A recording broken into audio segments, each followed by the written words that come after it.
Hello and welcome everyone. It is time to enter the kumite. Remember, this is not a sport. You don't play fight. What's up, fight fans? Today we're joined by Julius Boom Holmes, coming off of a dominant performance over Chris Pacero at XKO 55 on February 18th at the Statler.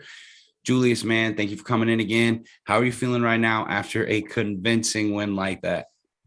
I feel good. I went and had a little food binge on Saturday. Felt like crap. Saturday because the fight was Friday. Felt like crap, and so now it's like, all right, you had your bad day. It's time to start feeling better and do what you're supposed to do. Yeah. And I like to ask people too, like, what's your indulgence after a long training camp and a fight and weight cutting? Like, what's the thing you go to? Like, what do you have to have once you have the freedom to have it? Well, so usually it's anything that I've like. So during my fight camps, I'll see things that will spark something in my mind, like a craving. And so what I'll usually do is I'll have somebody, or I'll make a list, and I'll have a list of things I want to go to. And after every other fight, I've hit everything on that list. I think I made it through 2 things on the list, and I was like, you know what? I feel like shit. I think I need to just go back to my meal plan and start eating right. I had Raising Cane's and Buc-ee's though before I had to call it quits. Okay, so you make like a bucket list. It gets extensive. It gets real deep. And then you eat it and you're like, maybe there's a reason I don't usually eat this, like when I have to be prime me. Like usually that's not the case. I usually am able to make it, but this time I couldn't do it. I was like, I'm not supposed to be eating this. My body's yelling at me. You should not be eating this. What are you doing, dude? Go back to the chicken and rice and veggies. Yeah, like, what are you doing, man? Like, we gave you health. We gave you a good body. We gave you conditioning. This how you treat us? Okay, so quick disclaimer, guys. Chris Pacero is a G. He has a lot of charisma, has slick counters, and he's got heart. But you made him look like he did not belong in there with you. On the feet was where he would have had the best chance, I guess, at gaining an advantage. But you were in, you were out, you had a stiff jab, and you were slamming that high kick into his guard. How much would you say your striking has improved, and how confident were you going in there being able to outstrike him? My striking has improved vastly. It's hard to explain in words the growth that I had in striking, and not particularly with power or speed, but just the belief in my striking. That's due to Alacranes, Coach Knuckles with Team Alacranes, Rafa Listo Gaitan, and Charles Bird. That's due to training with Jeff Neal. That's due to training with Uriah Hall. That's due to training with Obi, Macy Chasson, Miles Jones, Zumar Archer, Ramiz Brahima. It goes a lot more than the technical aspect. I have training partners that if you don't do what you're supposed to do, you're going to get hit, and I hate getting hit. So it's improved vastly. And then the confidence that I had into it, it was good leading up, but I'm still measuring and thinking about why my confidence was shook before the fight. But I had a lot of doubts going into not leading up, but before the walk. I had a lot of doubts, nerves. Yeah. And so I had to get past that. And I did around, I want to say 2/3 of the way through the first round, I started relaxing, what the hell are you worried about? Yeah. But at that point, so much damage had been done. It was a monkey could have relaxed in those conditions. But once you get it, there's so much, hype and then everything that goes into it leading up to it. Once you get in there and you just do what you do, you're a fighter. That's what you do. That's when you're going to feel the most comfortable with it. But yeah, in your post-fight interview, we were talking about how, you were supposed to win that fight.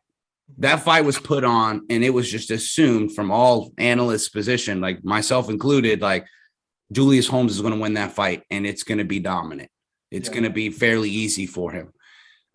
So going in there with that kind of pressure of okay, Like, yeah, I'm probably a more well-rounded and you know, a stronger fighter than this person, but I have to put on a masterpiece. I have to go out there and make this look easy because that's who I am. I'm Julius fucking Holmes, you know? So, you know, you're kind of like, you know, fighting yourself in there, you know, with your belief and, you know, just having faith in your coaches and your skills that you guys have developed over, you know, however long you guys have been training together. So, you know, I really like that you gave that, you know, that personal strife shout out there because it's a thing. It's real. And at the end of the day, you did it. You did what people assumed you would do, but you did it better than I thought you would do it because I thought you were going to utilize like even more wrestling, but which you did, you know, impose your wrestling as well, just to show them like, okay, any chance you thought you had is now gone.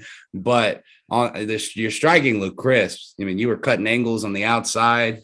You had a stiff jab, and if I'm remembering it correctly, you kind of had like a vertical jab with like your fist straight up. And I'm like, that might be an interesting thing to, you know, see going forward because it kind of slips right through that guard, you know. My boxing coach has called it a Mexican jab. Old fighter, his name is Ricardo Lopez. He used to do it all the time. He would murder people with it, you know. But it is counterable if people catch on to it. So I need to work on mixing both the regular jab and the ghost jab. Yeah, mix it up. Yeah. I liked it. I mean, it worked. It worked in this fight. So do you think with where you're at right now that you could hold a pace like that for 5 rounds? Like, where would you say your cardio is at? Because if you can hold that pace for 5 rounds, then I predict in the future, there are going to be a lot of people trying to avoid your ass. I don't know about 5 rounds because I haven't tried. I haven't put that into experimentation. I know I can hold it for 3. So I'll have to try. I'll have to work and see. I actually have to put that up and into practice and see how that maintains, you know? Yeah. And then again, it also goes with the level of competition that is opposing me because to me, fighting is a dance, it's an art. And so it's an art and where the beauty is based on the level of contention that you have. You know, if you have an easy opposition, then I can do that shit for 10 rounds. Right. But if I'm going against someone who responds well, who is intelligent, knows what they're doing, that shit gets a lot harder and it gets a lot more tiring. Yeah. And someone that can follow you in every aspect of the fight. Exactly. Okay. We have, you know, really high level striking going on. It's exhausting because I'm having to go do all of this effort for the block and the in and out movement. And then you can also like the scrambling, you know, those like rough scrambles where you both people just keep trying to like keep getting advantages over the other, then reversing and then sweeping and then then in sprawl. So coming out in the second round, you try to touch gloves like you did in the first, and he came out and he tried to use that as an opportunity to hit you with something. Was it a straight or was it a knee? Like he tried to fit that glove touch opportunity and like to fit a strike in there. Yeah. And he even came in with a little backhand after he missed and kind of got just a little kind of like a little bitch smack. But what was going through your head when he did that?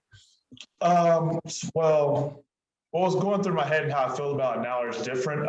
At the moment, I was like, what the fuck are you doing? Like, because it was just, I think he was trying to do a flying knee, but he was tired. So the technique wasn't good. And so in my head at the moment, I was like, do you really think that was going to work?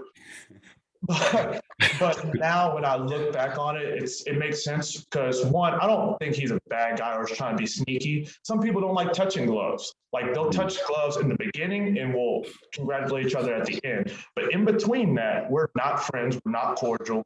You know, some people have that. And also, I get it. like he was down. He was at that point, it's like, I have to try everything. So I don't think that it was sneaky or bad in any way. It makes sense. He probably should have just timed it better. Yeah, he's probably pretty pissed off after that first round too. I would imagine that he didn't like it. So. Yeah. So when when was it that you saw the hope leave his eyes? Because we at ETK were looking around, seeing if we could, see his family, see if they were crying. I don't know if you saw it, but we made a whole little post and it got copyrighted, but we took that Key and Peele skit where they're like, they have the two fighters like kind of talking back and forth, and then we cut you in there saying that. It was so funny, dude. The religious guy. Yeah. Well, he knows we're just fighting, right? What do you mean he left? Where did he go? Yeah. I think there was levels in where I saw hope leave. There was the first level was before the fight. While Antonio was doing his thing, he did so great. He's grown so much as a voice in that cage. It's beautiful, but that's beyond the point. Antonio is he's something else. He's got a buttery smooth voice. He's a very nice person, and he knows fighting. Oh yeah, for sure. He knows fighting. He's even on the commentating team too. I was like, this guy's doing it all. Respect him, Yeah. But it's hard to not respect him. But if I have a girl and I bring her to the fight and I ever catch him talking to her, it's like, hey, dude, we got to fight now. You leave that voice. You better back up, dude. Yeah, he's a beautiful man. I think the first level in which I saw hope leave is when Antonio was speaking. I was looking across at him to watch, like, see his movements, see how he was moving. Was it smooth? Was it fast? Was he ready? And he would not look at me. He wouldn't look across the cage. And at one point, I did catch him. We locked eyes, and he instantly looked away. And I was like, okay, maybe he's focusing, but that's usually a first sign that he's not in. And then once the fight began, the second level of hope that I saw leave was I hit him with a jab, and it was the first cut on his left eye. And he reached up to touch it, and he kind of like, his eyes got big for a second, but then he locked back in. So that was like the second time where I saw hope leave. And then after the second cut, his shoulders slouched a little bit, and he started running more. And I was like, okay, it's gone. It's gone. He's in survival mode now. And I wanted to go for the finish, but especially with the veteran like Chris Pacero, man, he's so tough. And anyone who sees this interview, anyone who watches it, please reach out to him and just give him praise and love. Right now, this is the toughest time for fighters after moments like these. Reach out to him, MMA Wifey, wish them the best, man, give them love. And I just hope that I wanted to send him on a journey to rethink fighting. I wanted to take the hope away. I wanted to make him rethink everything up until the moment of the fight. And I feel like I did that. But in saying that, I do hope that nothing but good comes from that ponderance that he has, It's not like the Dallas Cowboys lost a game. When you're behind a fighter or the fighter, like the repercussions are way worse, in terms of damage and in terms of like how they feel about themselves as a human being, like you're saying, reconsidering your entire career, maybe, like, should I be fighting still or should I look to something else? Like, it's rough being a fighter, and it's rough being a fight fan too. All the people that I interviewed, I had that little bit of rapport with, and I'm like, man, I hope things go well for them. Just because, I know you just a little bit. You're not just some random person fighting in a cage. I know a little bit about you as a person. Now I'm connected with that. I can relate with that. And that's who I think of, that human being and their repercussions, rather than the fighter in the cage, And that's why on the victory, I'm torn a little bit. I'm torn because there was so much joy that rushed over me when I saw the first cut.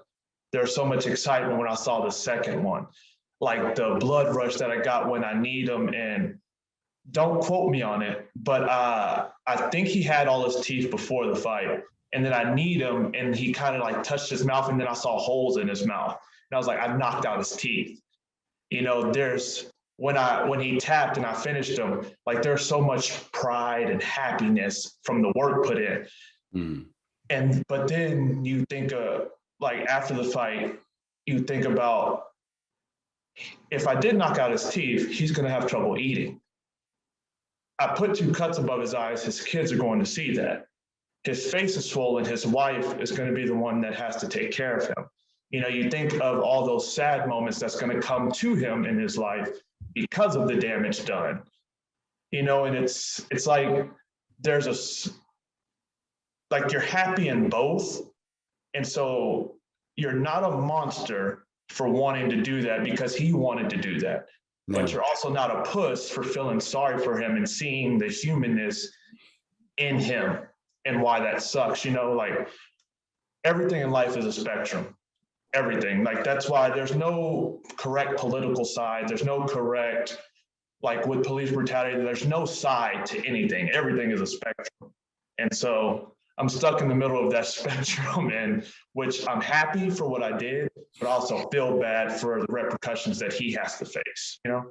You have that perspective, which is good because you know, like the fact that you can think about what it's like to lose, you're like, that's not going to be me. Yeah, absolutely. I would rather be the one empathetic to what you have to go through after the fight. It's easier to deal in the form of empathy than the form of disappointment. Yeah, exactly.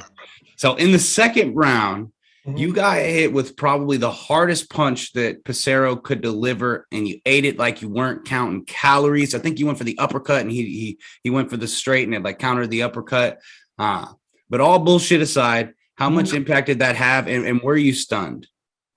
That was the first round.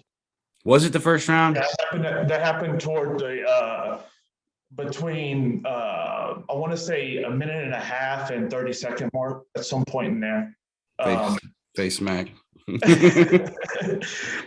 no, he. I want to make sure that I say the proper words because I don't want to be a liar. I don't want to undersell the punch. It shocked me, but not in the sense that I was rocked. I got hit and it kind of like I blinked. It was like a long blink, and I was like, stupid, pick up your hands. You know, so it wasn't rocked, but it kept me honest. It woke you up, and kept you honest. Yeah, kept you humble. Don't get comfortable out here. Like, don't think you're the shit because you can get touched. Like, he just showed you can be touched. So the cute little pink flowery shorts and the walkout song, what inspired you to go with that theme for the evening? I liked it. It was nice. So if you talk to people at Forest MMA, I am kind of known for wearing bright, colorful shorts. That's just kind of been my thing. I like them. You know, it's not so much like an attention thing. It's just I think it looks good. They fit comfortable, so I'm gonna wear them. You know, it's, my personality isn't really marketable. Like I'm just kind of like straightforward and not dull, but not excited. I'm not going to talk shit. I'm not going to be loud. So I have to do it with the outfit and the walkout music. And the walkout music is Ojitos de Miel, which in Spanish means brown eyes. It's by T3R Elemento, and it's just a song that he's singing about a girl that she's just the world to him. She's gorgeous. She has brown eyes, and the song is about what she does to him. And I don't know. I like walking out the love songs, man. It relaxes me. It makes me feel comfortable, you know. In all the studying that I've done, love is the emotion and the feeling that you get the full concept and grasp of what humans are. So there's just something that relaxes me when it comes to love. So I just walk out to love songs. I liked it. It definitely set a nice vibe. Like the main event is here. And pink looks great on you, bro. I appreciate it, man. Thank you. I wouldn't say you're like a shit talking, like brash person, but you know, there's definitely a good chunk of the MMA community that's kind of over that. You know, like there's a lot of casuals that love it because that's the only thing they're going to tune in for the press conferences. But, Yeah. you know, there's a lot of people who like the martial arts. When you walk out there with your cowboy hat and your boots on, be like, there's going to be a certain population that's going to be like, who's that fucking guy? Like, Yeah. I like this guy. Like That's cowboy hat and pink flowery shorts. Like you don't get that anywhere else. like that's the market that I'm hoping to reach. The people who like the fact that I'm not going to talk shit. I'm going to tell you what I'm going to do. I'm going to let you know how I plan to do it, and then I'm going to do it. And so I'm not talking shit. I'm literally just telling you what my plan is. And for some reason, like guys, like the human mind does not take it as me telling you my plan. They take it as like, oh, he's trying to say he's going to dominate me. And it's like, no, I'm just letting you know what I'm going to do. And they act like they never see it coming. It's like, I told you, I let you know exactly what I was going to do. Like you thought I was talking shit. I was telling you what's going to happen. You listened to that interview. Like I said everything right there. You're welcome. I gave you a piece of my game plan. Honestly, like I read the story to you. You ignored the book. You just ignored the whole book. So in your post-fight interview, you're speaking another language there. What language are you speaking and what did you say? That is Arabic. And what I said was Al-Fatiha from the Quran. It is not to get too religious on you guys or the people watching, but everything that I do is due to Allah, it's Arabic for God. That's what Allah means, God. Mm-hmm. It is with his mercy, his grace. I love that people like, they come up to me like, man, you're so humble. Like you have so much humility. And it's like, it's weird for me because I appreciate the compliment, but it's like, I am not humble. I'm not filled with humility. I am just truthful and I'm honest. Like the credit that I give to Force MMA, they deserve every bit of that credit. The credit and the thanks that I give to Allah, God, he is due that credit. Like I said, I was nervous and I was very stiff before the fight. Like, I don't know how I got over that. So, thanks goes to God. Like, the credit that I gave to David Quintana, my strength and conditioning coach, he's owed that credit. Mm. So to me, it's not being humble. It's not being filled with humility. That's honesty. That's truth. And so that's the truth of the matter is that I spoke Surah al-Fatiha from the Quran first, because first I have to thank God, Allah, for letting me get through what I got through, having me go through amazing camp, putting me in the place that I was to do what I did. Mm-hmm. And then second was my team, which is due the next credit, because without Fortis, which is my background, without my strength conditioning coach, David Quintana, without my nutritionist, Samantha, I would still be that brute that lost his first 2 professional fights, Mm-hmm. So it's thanks and speaking the truth to where credit is due. Credit wasn't on me. I'm just a man. I'm a guy. Like I'm able to do excellent things, not because I'm excellent, but because I do the steps toward excellence, Mm-hmm. And they're the ones who get me there.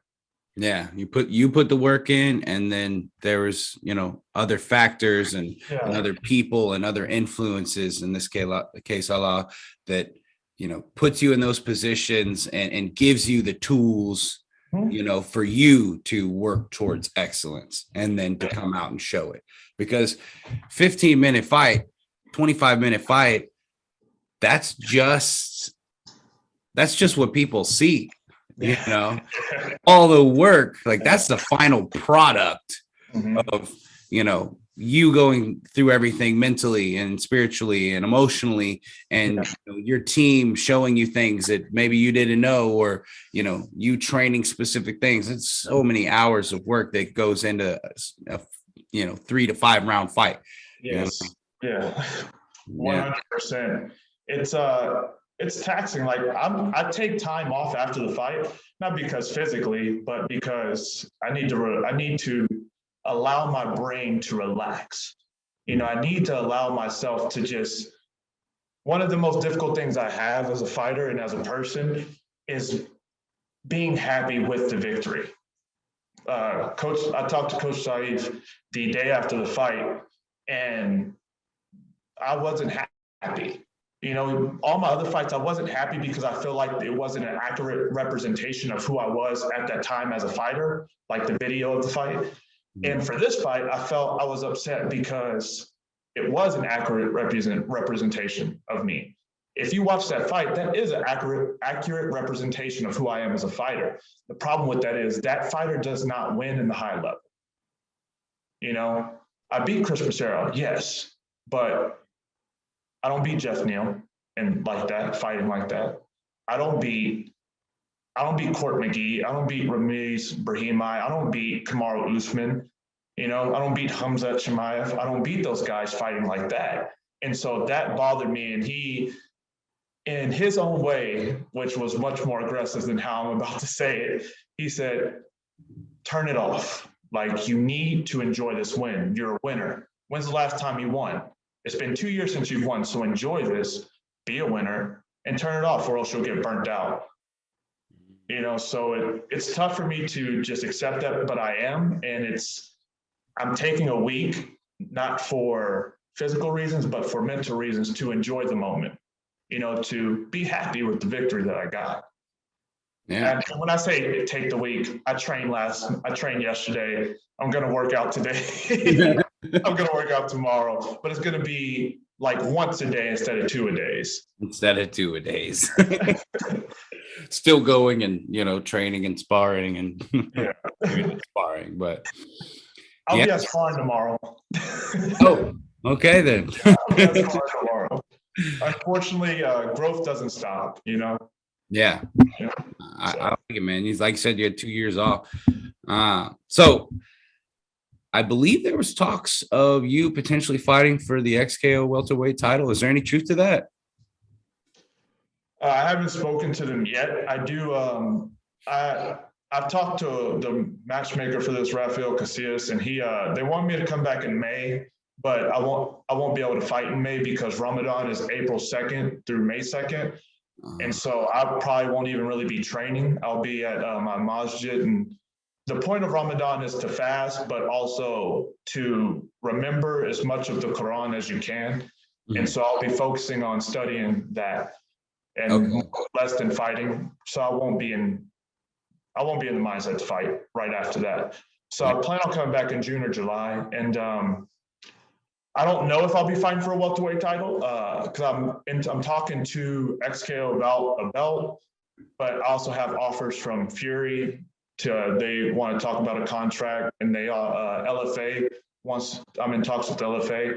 So at this point in my career, it's kind of like, who can produce the best opportunity and pay me the best and wants to work with me more. And when I say work with me, I don't mean like pay for me, like pay the most money. Work with me in the sense of like, hey, I'm building my career, So who's going to give me I don't want tomato cans because it doesn't get you ready for the UFC, but I want good matchups. Yeah, you want a tough opponent. You want good promotions. Yeah. You want, I want to level up from, like, I beat Chris Pacero. I want to level up now. Yeah. But don't try to shoot me to a guy that just contended with the UFC. You know what I mean? Like, there's levels and it takes time. It's not about proving who's the toughest. I know I'm tough. I don't care about proving that. So it's like I want good matchups and I want to get paid for it. So I might be fighting with XKO for XKO's welterweight title, but we'll see. Yeah. No, I like it. You definitely have a lot of options and a lot of things you got to look through and see what works best for you. Yeah, absolutely. Yeah, you fighters and XKO did put on a hell of a show that night. Do you view XKO as the number one MMA promotion in Texas? Or who do you think might contend with that? You asked me a tough question there. That was not a softball one at all. I have to be in business with these people, man. What I will say is that they do have competition in Fury and LFA. Fury and LFA are big promotions. Well, LFA is more than just Texas, right? Don't they host events around the country? Oh, do you mean in Texas alone? Yeah, in Texas. Oh, okay. Yeah. Sorry, I thought you meant promotions that hold events in Texas. Yeah, Fury and LFA are both outside of Texas. They're regional promotions. Yeah, XKO might be the biggest statewide. Yeah. That comes to mind. They're the biggest statewide. I know there's a promotion called Peak Promotions or some Pink Fighting, I think. Yeah, Peak Fighting. I've heard they've been doing well and they're coming up, but I think XKO still might be doing. They might be more in place and more settled. Yeah, they've been doing their thing since like 2008. Yeah, they've been around for a while. Yeah, and they put on good shows, and they do great at hosting the live event and all of that. If you're at an XKO event, it's well done. It's very well done. Yeah, the live events are amazing. Yeah, I would suggest anyone to go to an XKO live event. The live events are 100% worth what they charge for ticket sales. Usually I'm fighting, so I don't get to see the pay-per-views. I might need to go check one out. And I'm trying to get my hands on the raw footage. I want all of it. And there's just something. Crew was great. The crew did. There's something about raw footage, seeing everything. I will spend 30, 40 minutes watching something if it's untouched, just to see everything that went into it. Yeah. I love uncut, unedited footage. I feel like as a viewer, you receive it more. Like you see every part that goes into it, you get to understand more. So I'll ask you again, do you have any shout outs or do you have anything that you want to say to the fans tuning into your fights? Yeah, of course I do. I want to say thank you to my family. They've been there since I was an amateur. They've always showed up to the fights. They've always supported me. They've always cared, and I'm not very good at keeping up with people, like checking in week to week. Me too, man. I'm bad at it, but there's not very many people or situations that I wouldn't put my life on the line for, like if someone's in danger. But there's very few people that I live for. I live for my grandmother, my aunt, my dad, my son. I live for my mother. And living for means I do things and I base my actions on being able to take care of them. So I appreciate my family for just sticking by and supporting me. I want to say thank you to my friends that came out, the friends that watched, the friends that reached out. I got so many comments and messages from people, and it's hard to show your appreciation over social media. And so it's like, it sucks because I can't let people know how much I really appreciate them, and I can't tell everyone how much I really do appreciate them. So to all my friends, if you were there, thank you so much. If you watched, thank you so much.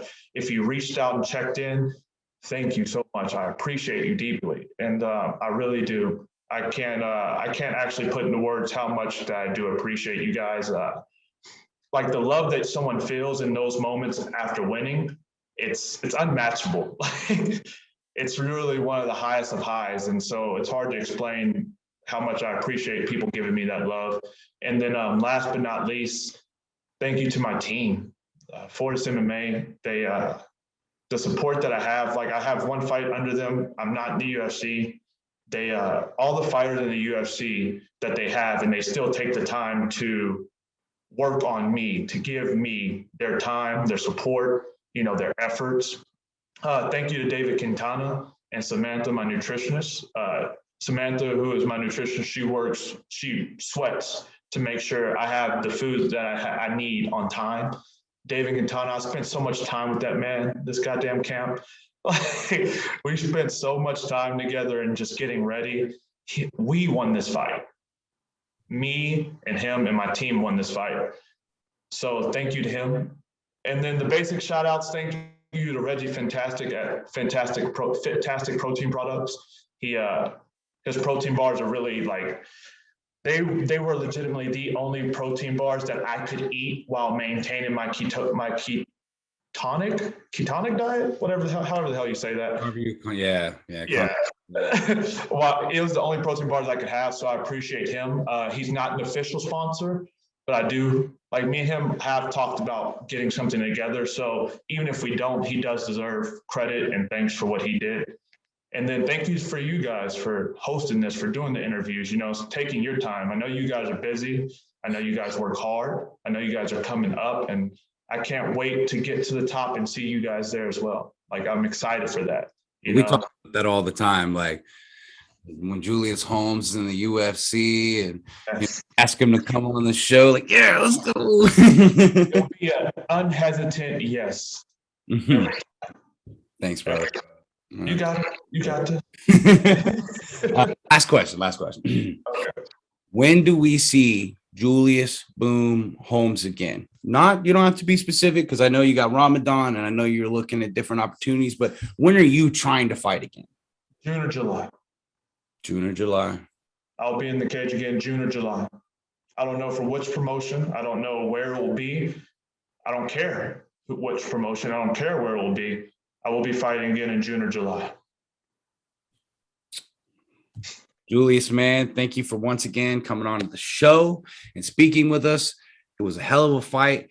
I'm looking forward to your next outing, June or July. Everyone who missed out, I suggest you go watch that replay at XKO.TV. Julius Holmes is on a 6-fight win streak and is looking as promising as ever. Remember, guys, this is not a sport. You don't play fight.